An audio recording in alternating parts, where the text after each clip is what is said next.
नमस्कार दोस्तों, मैं हूं आपका दोस्त आपका होस्ट आर के और आप देख रहे हैं आर के ट्रेडिंग। तारीख है 7 नवंबर 2021 और यहां पे आपके सवाल मेरे जवाब का 141 एपिसोड यानी 141वां एपिसोड लेकर आपके सामने हाजिर हूं।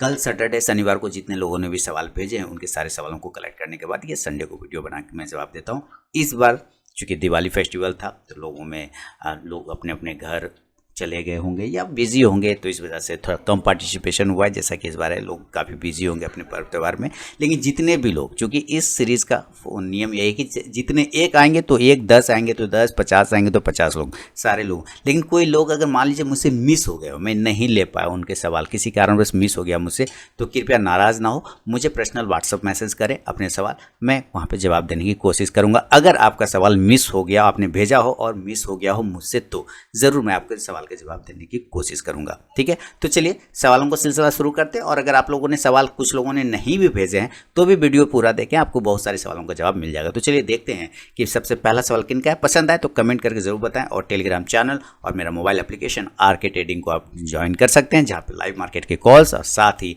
चार्ट एनालिसिस, स्टडी मटेरियल, बहुत सारे मार्केट रिलेटेड खबरें आपको मिलते रहते हैं मेरे मोबाइल एप्लीकेशन आर के ट्रेडिंग पे। तो जरूर डाउनलोड करें गूगल प्ले पे एंड्रॉयड वर्जन। तो चलिए सवालों का सिलसिला शुरू करते हैं। पहला सवाल सबसे पहले देखते हैं किनका है।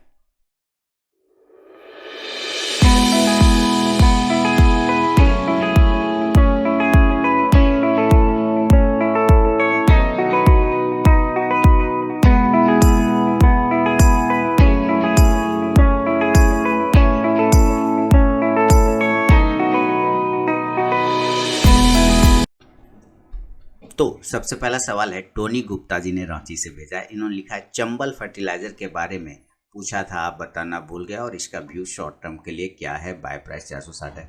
सर चंबल के मैंने वीडियो भी बनाए हुए थे, आपने शायद वो वीडियो मिस कर दिया हो मे बी, क्योंकि आप पूरा अगर चीज़ें नहीं देखेंगे, मैंने चंबल का एक वीडियो बना के भी दिया हुआ था, आप शायद मिस कर गए, पक्का मुझे पता है, लेकिन फिर मैं आपको आपके लेवल बता देता हूँ।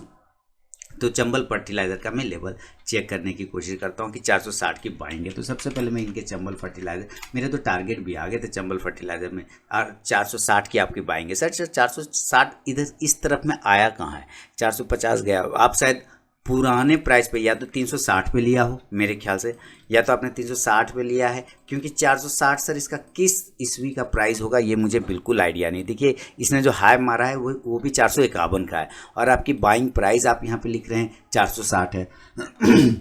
टोनी जी थोड़ा सा धैर्य से और आराम से सवाल लिखना है, और एक बार भेजने से पहले उसको रीड कर लेना है कि कहीं कुछ गलत तो नहीं है, क्योंकि 460 देखिए प्राइस है नहीं, मालिक देख रहे हैं कहीं पे 460 का प्राइस है नहीं। अब किस समय आपने लिया है, मैं और भी पीछे चला जाता हूँ, देखूँ शायद कहीं पे आया हो, 460 कहीं नहीं है सर इसका प्राइस, है ना। तो हो सकता है आपने 360 पे लिया हो मेरे ख्याल से, तो मैं मान के चलता हूँ कि 360 पे आपने लिया है। ठीक है, अगर 360 पे लिया तो स्टॉप लॉस 320 का लगाना होगा, और वापस से 380 के ऊपर जब तक ये नहीं जाएगा पॉजिटिव ये नहीं होगा सर। ठीक है, तो इसका ध्यान में रखें आप इस लेवल को, और मेरे ख्याल से आपका प्राइस 360 ही होगा, 460 नहीं होगा। एशियन पेंट को बाय किया है और कल दिवाली मुहूर्त पर, और सोचा कि इसमें हर मंथ 5 से 6 स्टॉक पोर्टफोलियो में ऐड करता चलूं लंबे समय तक। क्या ये डिसीजन ठीक होगा? डिसीजन ठीक है या रॉन्ग, ये मार्केट आपको समय आने पे बता देगा। सबसे पहले आप जान लीजिए डिसीजन सही है या रॉन्ग, ये आपको मार्केट आने वाले समय में आपको बता देगा। लेकिन अगर आपने एशियन पेंट को लिया है तो मैं अपना व्यू बता देता हूँ कि ये अब इस सेगमेंट में मार्केट लीडर है। एशियन पेंट जिस सेगमेंट में काम करता है उस सेगमेंट में एशियन पेंट मार्केट लीडर है, और अगर आपने लीडर को सेलेक्ट किया है तो आपको ऐसे भी टेंशन की बात बिल्कुल भी नहीं है। ठीक है, पहली बात तो आप समझ गए। अब बाकी सही गलत आपको मार्केट बता देगा। आपने लीडर के साथ जाना आप पसंद किया, बढ़िया। 5 से 6 स्टॉक आप हर मंथ लेना चाहते हैं, मैं कहूँगा हर मंथ आप ना भी लें, गिरावट पर ज़रूर लें, क्योंकि हर मंथ अगर ये ऊपर ऊपर चलता रहेगा, आप हर मंथ ले रहे हैं तो आपका एवरेज प्राइस भी ऊपर ऊपर चलेगा। लेकिन चूंकि ये लीडर है तो आप गिरावट पर इसमें ज़रूर ऐड करें। हाँ, अगर ऊपर ऊपर भी लेते हैं तो ठीक है, अच्छी बात है, लेकिन जब कंसोलिडेट करे, गिरावट पे मिले तो लेने का चांसेस बन सकते हैं। इधर एशियन पेंट में चांस बहुत अच्छा आया था, लेने का मौका दोबारा था, और मैंने कई बार अपने पास बताया हुआ लोगों को कि जब मुझे समझ में नहीं आता है क्या लेना चाहिए तो मैं एशियन पेंट ले लेता हूँ। देखिए गिरावट अच्छा दिया था, 2900 से तुरंत 32 हो गए। लीडर के साथ रहेंगे तो आपको बहुत कम नुकसान उठाना पड़ेगा, और आपको आने वाले समय में एक अच्छा प्रॉफिट भी बनेगा। GNFC बाय किया है 471 पर, इसका short term target, short term SLN target क्या होगा? GNFC चलते हैं GNFC के पास और चेक करने की कोशिश करते हैं। देखिए 471 पे इन्होंने लिया, सेम उसी प्राइस पर जहाँ पे ये क्लोज कर रहा है, ठीक यही इनकी बाइंग प्राइस है।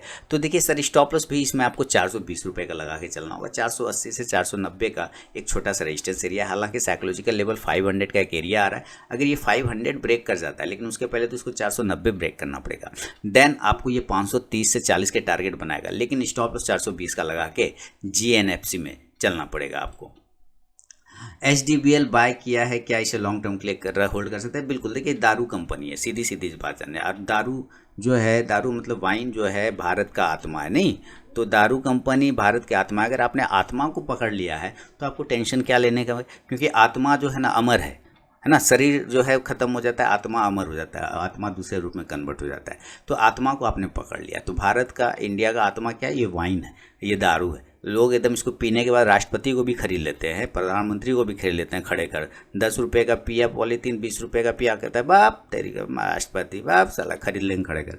अंबानी को भी खरीदेंगे, ऐसे करके आते हैं। तो ये ऐसा चीज़ है जो गरीब को अमीर में बदल देता है तुरंत क्षण भर में। तो आपने उस आत्मा को पकड़ लिया, तो आत्मा को पकड़ लिया, टेंशन क्या है सर? आत्मा तो अमर है, एकदम बने रहें इसके साथ, समझ रहे हैं ना आप। श्री दिग्विजय सीमेंट बहुत बढ़िया, आपने बहुत अच्छा लिया। तो सोचिए मत, 2 साल के लिए लिया तो क्यों सर अभी एसएल का क्या टेंशन है? 2 साल के लिए लिया ना, तो सोचना नहीं है। श्री दिग्विजय सीमेंट एक अच्छी कंपनी है और बेहतरीन फंडामेंटल वाली कंपनी है, एकदम आप उसको ऐड कर सकते हैं, गिरावट पे ऐड करते रहिए। Shri Digvijay cement don't worry, बहुत अच्छा है। गति को बाय करना चाहते हैं, हाँ इसको देखना पड़ेगा। गति बाय करना चाहता हूँ शॉर्ट टर्म के लिए, इसका एसएल और टारगेट कहाँ होगा? ओके चलिए। तो सर आप हर सप्ताह कितने स्टॉक्स लेते हैं? कुछ ज़्यादा नहीं हो जाता है आपका? मुझे लगता है कुछ ज़्यादा हो जाता होगा, खैर कोई बात नहीं। गति को आप लेना चाहते हैं सर गति करेंट भाव पे भी लिया जा सकता है, लेकिन मेरे मानना है कि अगर 160 से 65 के ऊपर निकले, सस्टेन करे, तो आप जरूर लीजिए। 175 से 180 के लिए स्टॉप लॉस 145 रुपये का लगा के चलना पड़ेगा। अगर 160 के ऊपर सस्टेन कर जाए तो बहुत ही बेहतरीन बाइंग प्राइस में ये कन्वर्ट हो जाएगा। तो एक रेजिस्टेंस एरिया है थोड़ा सा, इसके पास जो है एक ट्रेंड लाइन का रेजिस्टेंस आ रहा है। आप इस तरफ से अगर ड्रॉ करते तो यहाँ पे बिल्कुल ट्रेंड लाइन का एक रेजिस्टेंस है। 160 के ऊपर अच्छी बाइंग देखने को मिलेगा, किसमें? गति में। तो नज़र रखें बना के। चले आगे चलते हैं। मार्केट में फिर न्यूज़ आ गया है कि कोरोना आ रहा है, चाइना का कुछ सिटी में लॉकडाउन इम्प्लीमेंट हो गया है, और टीवी वाले बता रहे थे कि वहाँ गवर्नमेंट ने लोगों को बोला है खाने पीने का सामान इकट्ठा कर लो। क्या इसका कोई इम्पैक्ट मार्केट में पड़ सकता है? देखिए आपको पता चल गया ना, पहले आपको पता नहीं था कि कोरोना का क्या इम्पैक्ट हो सकता है, इसीलिए आपको वैसे सारी चीज़ें को दिखाया मार्केट ने क्या क्या इम्पैक्ट होता है। लेकिन अब तो आपको पता है और आप उसके लिए तैयार भी है मेंटली, तो मार्केट वैसा बिहेव नहीं करेगा जैसा पहला बिहेव किया था 7,500 वाला लेवल। अगर उस चक्कर में बैठे हुए हैं कि 7,500 का लेवल दोबारा आ जाएगा फिर बोरा भरेंगे, तो ऐसा कुछ भी नहीं होने वाला, क्योंकि अब आपको पता है सर कि ऐसा आएगा फिर वैसा हो जाएगा, फिर कुछ दिन बाद वैसा हो जाएगा। क्योंकि मार्केट में जब आपको उस टाइम पता नहीं था कि इसका इम्पैक्ट क्या क्या हो सकता है, इस वजह से आपको मौका वहाँ पे नहीं मिला और मार्केट सडनली डाउन गया। लेकिन अब तो लोग तैयार बैठे ना कि तुम दोबारा वैसा दिखाओ फिर बताते हैं तुमको, अब हम तो तुरंत से तुरंत खरीद ही लेंगे। तो जो चीज़ें लोगों को पता है, तो मार्केट गधा थोड़ी है, मार्केट अब वैसा बिहेव ही नहीं करेगा। मार्केट चुपचाप से अपना जो काम कर रहा है वो काम करता रहेगा, उसको कोई टेंशन होने वाला नहीं। हाँ गिरावट जो समय के साथ कंसोलिडेशन, गिरावट ऊपर नीचे वो चलेगा 5-10%, उसका कोई टेंशन नहीं, लेकिन वो वाला चीज़ वो अब नहीं मिलेगा सर, अभी अब वो नहीं मिलेगा, उसका काम निपट गया नीचे, है ना। अब कोई इम्पैक्ट नहीं पड़ने वाला है, क्योंकि सबको पता है, अब सब कोई जान चुका है कि क्या हो सकता है ज़्यादा से ज़्यादा, और क्या हम लोग उसके लिए तैयारी कर चुके हैं। तो इसलिए कोई भी उसका खास इम्पैक्ट पड़ने वाला बिल्कुल भी नहीं है। तो डोंट वेरी, टेंशन नहीं लेना है आपको। चलिए, तो उम्मीद करता हूँ टोनी जी आपके सारे सवालों का जवाब मैंने दे दिया है। अगर दे दिया है, अगर पसंद आया तो फीडबैक देना बिल्कुल ना भूलें। चलिए बढ़ूँगा अगला सवाल की तरफ, और अगला सवाल क्या है? अगला सवाल देखिए, केशव सेन साहब ने कोलकाता से लिखा है, for intraday trading of Nifty, if Nifty future is purchase instead of buying of call, और Nifty future is sold instead of buying of put, then more profit will be generated. वाह, ये कह रहे हैं कि अगर हम निफ्टी का फ्यूचर खरीद लेते हैं या कॉल खरीद लेते हैं, या निफ्टी का फ्यूचर को बेच देते हैं और पुट खरीद लेते हैं, then more profit will be generated. Sir देखिए, मैं तो सिर्फ बाइंग करता हूँ, मैं सेल तो करता ही नहीं। पहली बात, मैं क्या करता हूँ, मैं बायर हूँ, मैं हमेशा ऑप्शन बाइंग करता हूँ, सेलिंग तो मेरे दिमाग में आता भी नहीं है, क्योंकि सर मैं बहुत छोटा आदमी हूँ पहली बात। तो मुझे क्या है कि मुझे सेल करना आता भी नहीं ऑप्शन, मैं जब भी करता हूँ मैं बाय करता हूँ। पहली कंडीशन, चाहे कॉल बाय करूं चाहे पुट बाय करूं। और जब करता हूं तो यही करता हूं, इसके सामने में मैं ना तो फ्यूचर बेचता हूं ना ही मैं फ्यूचर खरीदता हूं, समझ रहे हैं ना। तो ये चीज़ें थोड़ा सा टिपिकल हो सकता है, क्योंकि आप दोनों काम कर रहे हैं। क्या कर रहे हैं आप, फ्यूचर को बेच तो दे रहे हैं, यानी ऊपर से फ्यूचर को यहाँ बेच दे रहे हैं, और उसके अगेंस्ट में आप पुट को बाय कर रहे हैं।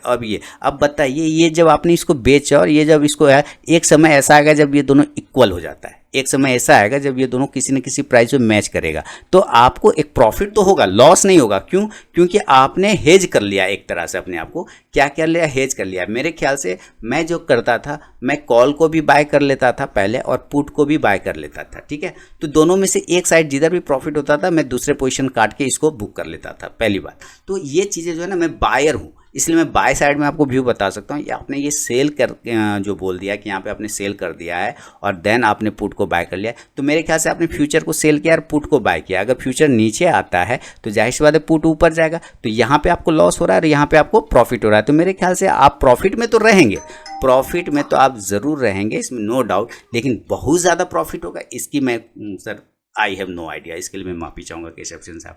और अगर आप नए हैं, ध्यान से सुनिएगा, मेरे ख्याल से आप नए नहीं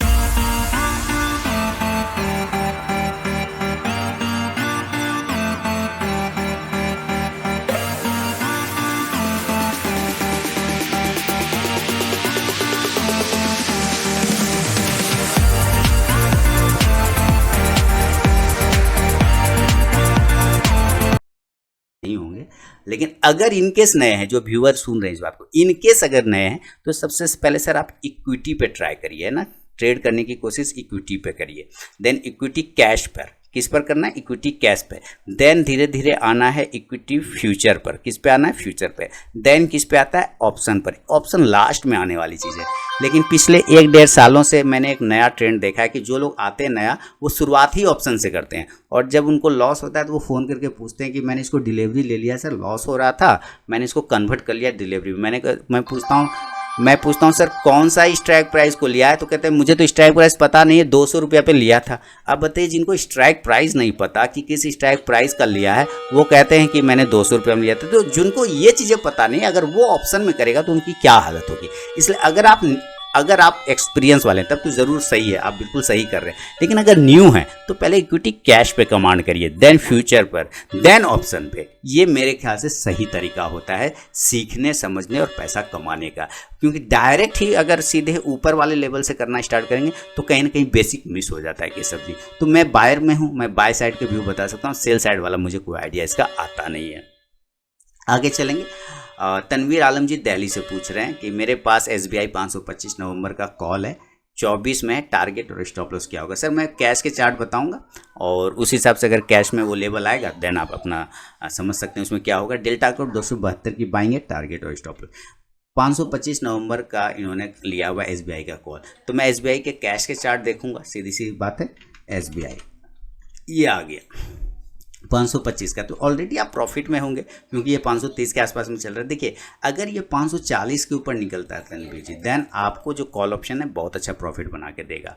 इन केस अगर ये 520 के नीचे आ गया देन आपको एग्जिट होने में भलाई है। तो 520 का एक स्टॉप लॉस लगा के मान के चलेंगे कैश में, अगर कैश ब्रेक होगा देन आपको एग्जिट करना पड़ेगा वहाँ से। 540 में अगर कैश ऊपर की साइड में ब्रेक करता है देन आप कॉल ऑप्शन में बने रहेंगे, आपको एक अच्छा प्रॉफिट बना के वो दे सकता है। डेल्टा कॉर्प 272 की बाइंग है, चेक करते हैं डेल्टा कॉर्प में क्या सिचुएशन चल रहा है।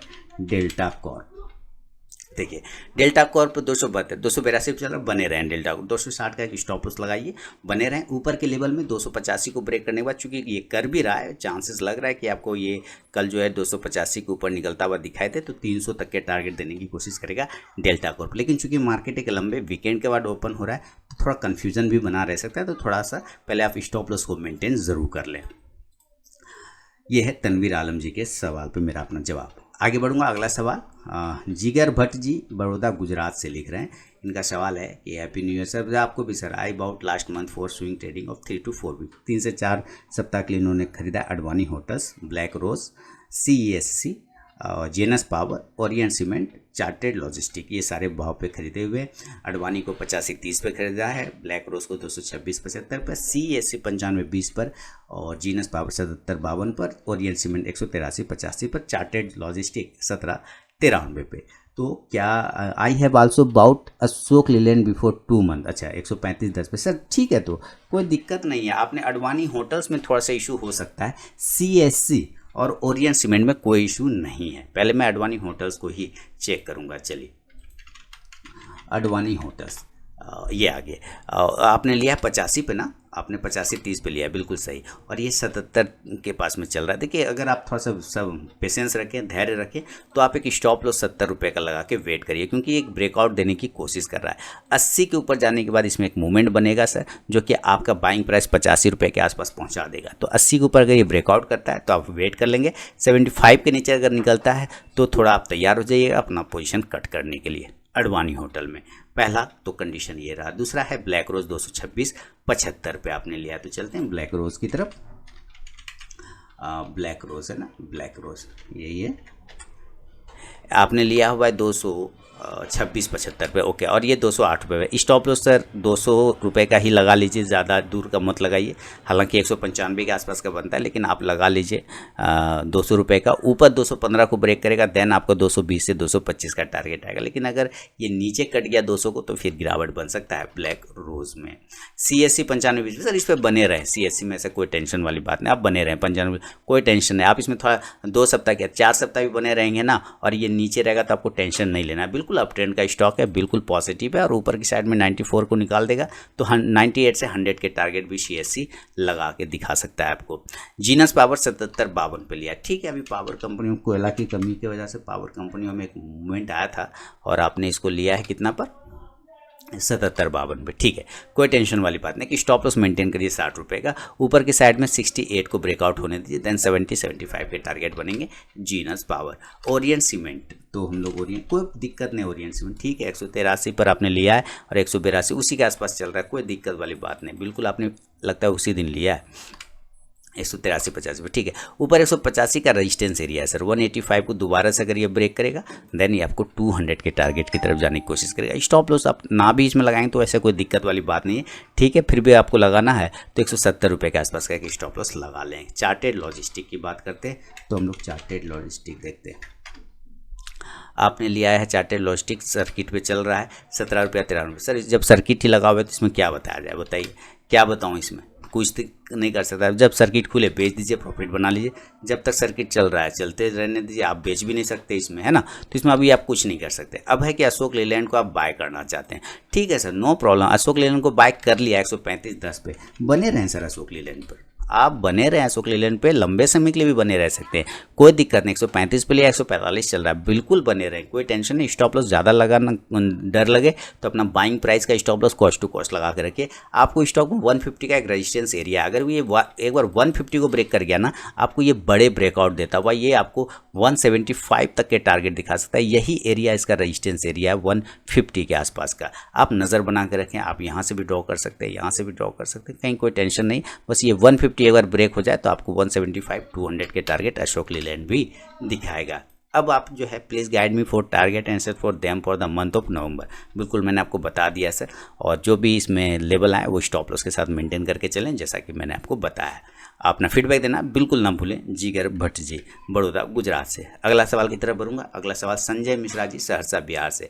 सबसे पहला इनका सवाल है, गुड इवनिंग, आई है purchase Delta Corp, RCF, Monte Carlo, Zomato. Monte Carlo तो सर पहले भी आपने पूछा था, जोमेटो, अजमेराल्टी ये भी पूछा था आपने, PNC इंफ्रा, V2 रिटेल ये भी पूछा था। अशोक लीलैंड 141 पे। Please provide excellent target is totally result basis stock. Please make a video on how to find excellent target on weekly monthly basis. देखिए सर एक चीज़ मैं पहले इसी का जवाब दे दूंगा।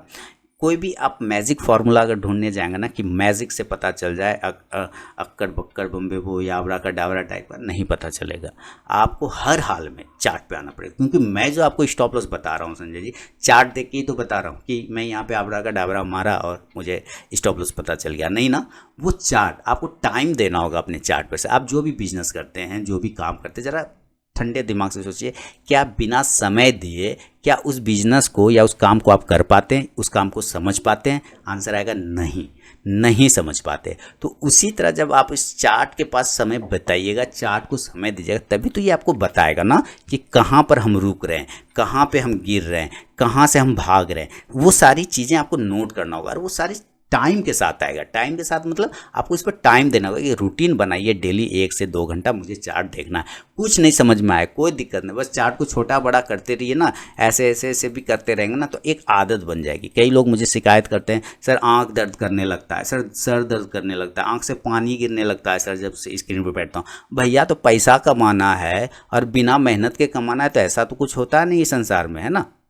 आंख से पानी गिरे के, अब मान लीजिए जिसके यहाँ नौकरी कर रहे हैं वो क्या करता है, आपको गोदी में बैठा के पैसा देता है? नहीं भैया, वो आपको काम करवा के पैसा देता है ना, काम करवा के तो पैसा देता है, यानी खटा के, यानी कि मेहनत करवा के पैसा देता है। तो सर यहाँ भी मेहनत करिए ना, इससे भी तो आप पैसा कमा रहे हैं। तो जब पैसा कमा रहे हैं इससे, तो आप इसको पास मेहनत करेंगे ना, आप चार्ट देखेंगे कि नहीं देखेंगे? क्योंकि हम लोग भी तो वही देख के आपको बता रहे हैं कि आपको स्टॉप लॉस कहाँ लगेगा, टारगेट कहाँ हो सकता है, ये सारे चार्ट बताएंगे आपको, चाहे वो वीकली बेसिस पे हो, चाहे मंथली बेसिस पे हो, चाहे डेली, चाहे इंट्राडे, कोई भी बेसिस पे, वो सारे चार्ट वैसे ही वर्क करते हैं। एक बस टाइम फ्रेम का डिफरेंस हो जाता है। लेकिन आपको आके अगर मैजिक ढूंढेंगे, नहीं मिलेगा। मैं एकदम टू दी फैक्ट बोलता हूँ, इसलिए शायद मेरे वीडियो पे डिसलाइक भी ज़्यादा आते हैं और व्यू भी कम, क्योंकि मैं टू दी फैक्ट बोल देता हूँ लोगों को, ये प्रॉब्लम हो जाती है। तो आप चार्ट देखना स्टार्ट करिए संजय जी, चार्ट देखेंगे आपको खुद आइडिया लग जाएगा कि कहाँ पर आपको टारगेट। और मैं जब आता हूँ यूट्यूब पे लाइव या वीडियो और भी बनाता हूँ, बेहतरीन वीडियो, लेकिन वो सारे वीडियो एजुकेशनल वाले नहीं देखते हैं लोग, क्योंकि उसमें कुछ स्ट्रैटेजी नहीं मिलता उनको ना। लोगों को यहाँ हर मिनट स्ट्रैटेजी चाहिए होता है। आप अगर यूट्यूब वीडियो भी मेरा देखेंगे ना, जो कि मैंने हज़ारों वीडियो बना रखे हैं, तो आपको उससे ही पता चल जाएगा कि कहाँ पे टारगेट लगेगा और कहाँ पे स्टॉप लॉस लगेगा, क्योंकि वहाँ पे मैं मैक्सिमम चीज़ें बता देता हूँ लोगों को, कुछ भी छिपाता नहीं। क्योंकि छिपाने लायक क्या है सर, यही चार्ट मेरे पास भी, यही चार्ट आपके पास भी खुलेगा, सेम चार्ट खुलेगा ना, यही आपके पास भी खुलेगा, यही मेरे पास खुलेगा। बस देखने का नज़रिया होना चाहिए, लेकिन वो चार्ट समय के साथ आ जाएगा। तो चार्ट पर टाइम दीजिए, जैसे अपने काम पर आप समय देते हैं, काम पर मेहनत करते हैं, तो चार्ट पे भी थोड़ा 1 घंटा तो निकाल लीजिए। मालिक 1 घंटा निकाल लेंगे तो संजय जी आपका सारा प्रॉब्लम दूर हो जाएगा। मेरे ख्याल से मेरे व्यूअर कमेंट सेक्शन में बता देंगे क्या मैं इनको गलत सलाह दे रहा हूँ। मुझे लगता है कुछ भी गलत नहीं बोल रहा हूँ। अगर ये चार्ट पे जब तक टाइम नहीं देंगे तो कैसे पता चलेगा। जिस बिजनेस से पैसा कमाना चाहते हैं, जिस काम से पैसा कमाना चाहते हैं, उस काम में समय तो देना होगा। स्टॉक खरीदना अच्छी बात है, तो खरीदना अलग बात है कि आपने रिजल्ट बेसिस पे खरीद लिया कि रिजल्ट अच्छा बुरा आएगा तो स्टॉक भागेगा, वो एक आपका तुक्का लग गया। क्योंकि हर बार आपने देखा होगा संजय जी कि अच्छा रिजल्ट आने के बाद भी स्टॉक गिर जाता है, गलत बोल रहा हूँ, और ख़राब रिजल्ट आने के बाद भी स्टॉक ऊपर चला जाता है, ये भी आपने देखा होगा। तो ये तो है कि आपका चलिए रिजल्ट बेसिस पे आपने ले लिया कि चलो कुछ अच्छा चल गया, कुछ बुरा चल गया, ले दे के नक्की हो जाएंगे, बराबर निकाल लेंगे, है ना। लेकिन वो जो चीज़ें आती है, जो स्टडी पर्पज़ की चीज़ें हैं, उसके लिए समय देना पड़ेगा। मेरे व्यूअर कमेंट सेक्शन में ज़रूर मुझे बताएंगे। खैर इनका सवाल ले लेता हूँ। डेल्टा कॉर्प, अभी मैंने पिछले सवाल का जवाब में डेल्टा कॉर्प ही बताया था। 276 पर इनकी बाइंग है, तो इनको भी देख लेते हैं। डेल्टा कॉर्प देखिए 276, तो आपको बिल्कुल सही जगह पे 260 का स्टॉप लॉस मेंटेन कर लीजिए। 285 के ऊपर जाएगा तो 300 की टारगेट दोबारा से आपको डेल्टा कॉर्प दिखा देगा। आरसीएफ 76 पे लिया, आरसीएफ 76 पे लिया। 80 के ऊपर निकलने के बाद इसमें मूवमेंट आएगा। 75 का स्टॉप लॉस लगेगा, बहुत छोटा सा स्टॉप लॉस है 75 का। एक 75 का स्टॉप लॉस लगा लीजिए और 80 के ऊपर जैसे ही निकलेगा आपको 83 से 85 के टारगेट आरसीएफ दिखाएगा। मोंटे कार्लो, ठंड है, कंबल बिकेगा मोंटे कार्लो का, टी शर्ट बिकेगा, वो स्वेटर बिकेगा मोंटे कार्लो का, बट अच्छी बात है। तो आपने 416 पे लिया, कितना पे लिया मोंटे कार्लो आपने 415 पे लिया, 420 चल रहा है। स्टॉप लॉस 400 रुपये का लगेगा। ऊपर 425 का एक रेजिस्टेंस एरिया, वो ब्रेक करेगा तो 440 की तरफ मोंटे कार्लो भागने की कोशिश करेगा। जोमेटो 130 पर है आपका। चलिए जोमेटो ऑर्डर कर लिया है, जोमेटो में खाना, और 130 पे आपने लिया है, 131 के आसपास चल रहा है। 135